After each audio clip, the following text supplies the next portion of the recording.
इस्तीफा दिया है जगदीप जी धनखड़ ने उपराष्ट्रपति ने, क्या कहेंगे, क्या कारण मानते हैं उन्होंने जो स्वास्थ्य कारण बताया इसमें? देखिए, हमारे उपराष्ट्रपति माननीय धनखड़ साहब का इस्तीफा हमारे सबके लिए बहुत ही चौंकाने वाला भी है और विश्वास नहीं हो रहा है कि माननीय धनखड़ साहब स्वास्थ्य कारणों से इस्तीफा दे रहे हैं। हालांकि उनका जो रेजिग्नेशन आया है वो स्वास्थ्य कारणों को बताया गया है, लेकिन आप समझ सकते हैं कि पूरे दिन राज्यसभा का संचालन करना और उसके बाद में 23 तारीख को उनका जयपुर में कार्यक्रम होना और महीने में 20 दिन उनके टूर होते रहते थे, तो ऐसे में अचानक इस तरीके का इस्तीफा आना एक तरीके से जो संकेत दे रहा है कि जो कुछ दिनों से उन्होंने अपनी बातें स्पष्ट रूप से मीडिया के माध्यम से किन्हीं प्रोग्राम के माध्यम से कहना शुरू किया था, वो कहीं न कहीं भारतीय जनता पार्टी हाईकमान को नागवार गुजरा।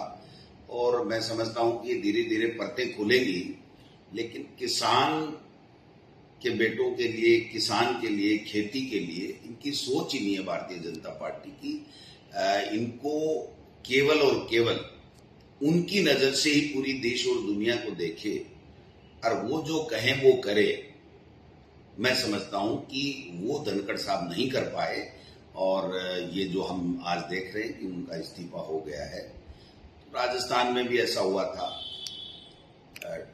काम कराया और फिर पद से हटाया, और अभी भी उपराष्ट्रपति जी भी जो इस्तीफा हुआ है, मैं समझता हूं कि ये काफी कुछ से कलैयां खोलेगा और नई बीजेपी बन रही है जिसमें हम दो हमारे दो, इसके अलावा कोई नहीं। अपना विवेक अगर किसी ने इस्तेमाल कर लिया तो उसको अंजाम भुगतना पड़ेगा।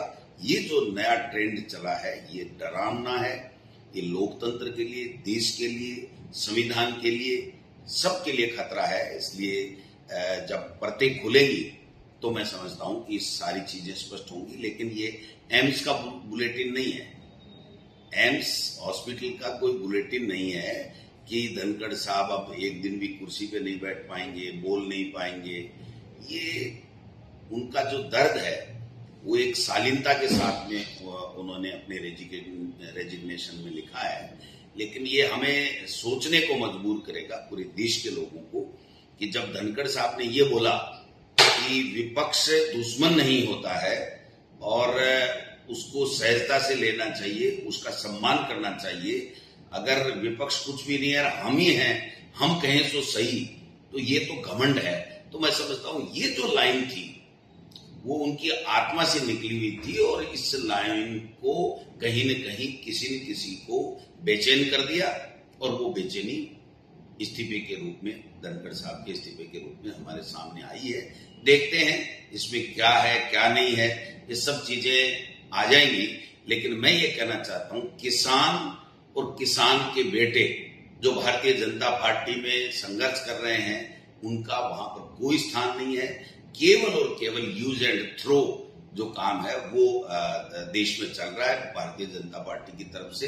ये किसान परिवारों के लिए ठीक नहीं है, किसान कम्युनिटी के लिए, वर्ग के लिए ठीक नहीं है। इसलिए हम सबको सोचना पड़ेगा कि हो क्या रहा है। ये ठीक है, उन्होंने माना है कि भाई मेरा स्वास्थ्य ठीक नहीं है, तो आज हम मान सकते हैं कि स्वास्थ्य ठीक नहीं है, लेकिन एक न एक दिन सच्चाई आएगी कि वास्तव में स्वास्थ्य ठीक नहीं है या इनका जो विवेक है, जो अपना इस्तेमाल करने लगे हैं, उनसे किसी दूसरों का स्वास्थ्य बिगड़ रहा है। ये सब चीजें अभी देखने को मिलेंगी। क्या इसको किसी राजनीतिक वरिष्ठ नेता जो भाजपा के हैं उसको खुश करने के लिए भी माना जा सकता है कि किसी दूसरे को? देखिए, किसी को आप इंसल्ट करके किसी को खुश करो, ऐसा नहीं हो सकता।